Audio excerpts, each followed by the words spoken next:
G'day, how you going? I'm Thundercloud Repairian. My mum calls me James, washing away the garbage, leaving rainbows after rains, and I'm here in the Australian Poetry Hall of Fame. Now this is a poem by Thomas Edward Spencer, born in 1845 and died in 1911.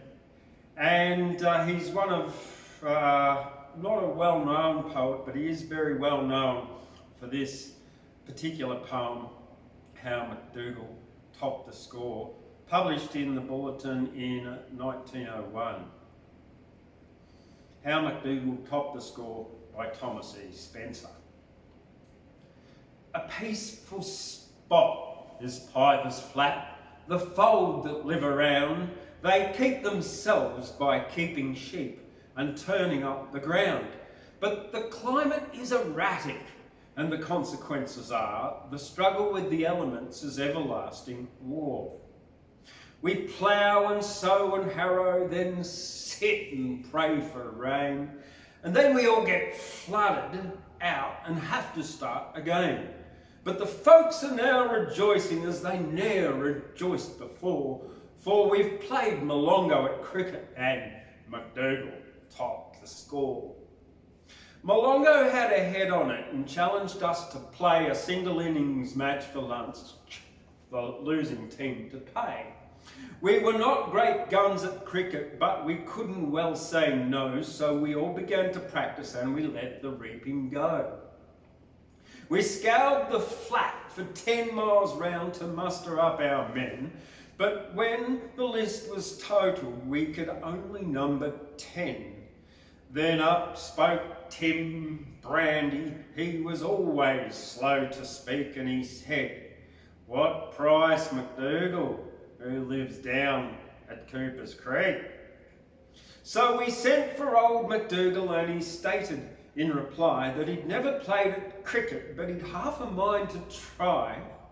He couldn't come to practice, he was getting in his hay, but he guessed he'd show the beggars from Molongo how to play. Now, McDougall was a Scotchman, and a canny one at that. He started into practice with a paling for a bat. He got Mrs. Mac to bowl to him, but she couldn't run at all. So he trained his sheepdog Pincher how to scout and fetch the ball. Now, Pincher was no puppy. He was old and worn and grey, but he understood McDougall and accustomed to obey. When McDougall cried out, "Fetch it," he would fetch it in a trice, but until the word was "drop it," he would grip it like a vice. And each succeeding night they played until the light grew dim. Sometimes McDougall struck the ball, sometimes the ball struck him. And each time he struck, the ball would plough a furrow in the ground, and when he missed, the impetus would turn him 3 times around. That fatal day at last arrived. The day was that to see Molongo bite the dust, or Piper's Flat knocked up a tree. Molongo's captain won the toss and sent his men to bat, and they gave some leather hunting to the men of Piper's Flat. When the ball sped where McDougall stood, firm planted in his track, he shut his eyes and turned around and stopped it with his back.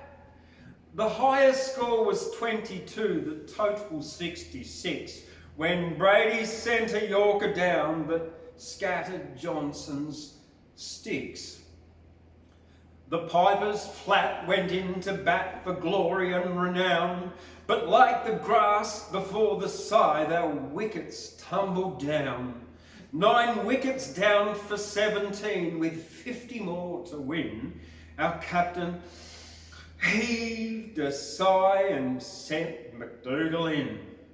£10 to 1, you'll lose it, cried a barracker from the town.